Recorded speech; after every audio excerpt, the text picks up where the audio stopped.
नमस्कार मंडळी, आज आहे घरगुती गणपतीचं विसर्जन आहे म्हणलं आम्ही सगळी गल्लीतली मिळून एकत्रच जातोय. तर हा बाब्या सुश्या गणपती बाहेर घेऊन उभा राहिल्या. दाद्या पण आला.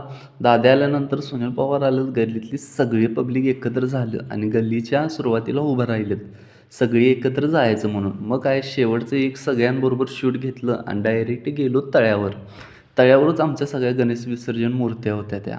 तिथनं आम्ही शेवटची आरती घेतली आणि एक एक करत गणेश मूर्ती सोडायला लागलो. अजय जांभळे पाण्यामध्ये उतरून सगळ्या मूर्ती आपण विसर्जन करणार म्हणून ठरवलेलं. मग काय आपल्या गल्लीतलं विशाल कचऱ्याचा मन भावाचा एक नंबर विषय असते. कुठलं पण काम करायला भाऊ एक पुढंच असते. काय इकडे बघा मोबाईल मध्ये विशाल कचरेने एक एक मूर्ती करत सगळ्या गणपती बाप्पा